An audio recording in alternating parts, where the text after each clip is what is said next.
ಪಹಲ್ಗಾಮ್ ದಾಳಿಗೂ ನಮಗೂ ಯಾವುದೇ ಸಂಬಂಧ ಇಲ್ಲ ಅಂತ ಪಾಕಿಸ್ತಾನದ ಪ್ರಧಾನಿ ಶಹಬಾಜ್ ಶರೀಫ್ ಹೇಳಿಕೆಯನ್ನ ಕೊಟ್ಟಿರೋದು ವಾದ ಮಾಡ್ತಾ ಇರೋದು.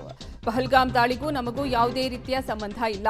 ಪಾಕಿಸ್ತಾನದ ಪ್ರಧಾನಿ ಶಹಬಾಜ್ ಶರೀಫ್ ಈ ರೀತಿಯ ಒಂದು ವಾದವನ್ನ ಮಾಡ್ತಾ ಇರೋದು. ಘಟನೆಗೆ ಪಾಕಿಸ್ತಾನವನ್ನ ತಳುಕು ಹಾಕುವ ಪ್ರಯತ್ನವನ್ನ ಮಾಡಲಾಗ್ತಾ ಇದೆ. ಪಾಕ್ ಪಾತ್ರದ ಬಗ್ಗೆ ಯಾವುದೇ ಸಾಕ್ಷ್ಯಗಳು ಇಲ್ಲ, ಪುರಾವೆಗಳು ಇಲ್ಲ. ನಮ್ಮ ಮೇಲೆ ಆರೋಪವನ್ನ ಸುಮ್ಮನೆ ಮಾಡ್ತಾ ಇದ್ದಾರೆ. ಘಟನೆಯ ಬಗ್ಗೆ ಅಂತಾರಾಷ್ಟ್ರೀಯ ತನಿಖೆಗೆ ನಾವು ಸಿದ್ಧರಿದ್ದೇವೆ. ಮುಸ್ಲಿಂ ದೇಶಗಳ ಮುಂದೆ ಅಂಗಲಾಚ್ತಾ ಇರೋದು ಶಹಬಾಜ್ ಶರೀಫ್. ಸದ್ಯ ಪಹಲ್ಗಾಮ್ ದಾಳಿಗೂ ನಮಗೂ ಯಾವುದೇ ರೀತಿಯ ಸಂಬಂಧ ಇಲ್ಲ. ಮುಸ್ಲಿಂ ರಾಷ್ಟ್ರಗಳ ಬೆನ್ನಲ್ಲೇ ಚೀನಾ ಕೈ ಕುಲುಕಿದ ಪಾಕ್ ಪ್ರಧಾನಿ ಚೀನಾದ ರಾಯಭಾರಿ ಜಿಯಾಂಗ್ ಝೈಡಾಂಗ್ ಅವರನ್ನ ಭೇಟಿ ಮಾಡಿದ್ದಾರೆ. ಪಹಲ್ಗಾಮ್ ದಾಳಿಯ ಬಗ್ಗೆ ವಿಸ್ತೃತವಾದ ಚರ್ಚೆಯನ್ನು ನಡೆಸಿದ್ದಾರೆ.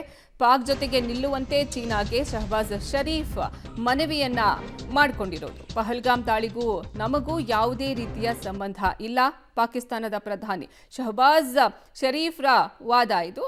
ಸದ್ಯ ಮುಸ್ಲಿಂ ರಾಷ್ಟ್ರಗಳನ್ನ ಬೇಡಿಕೊಂಡಿದ್ದಾಯ್ತು. ಇದೀಗ ಚೀನಾದ ಮೊರೆಯನ್ನು ಹೋಗಿರೋದು ಈ ಪಾಕಿಸ್ತಾನದ ಪ್ರಧಾನಿ ಶಹಬಾಜ್ ಶರೀಫ್.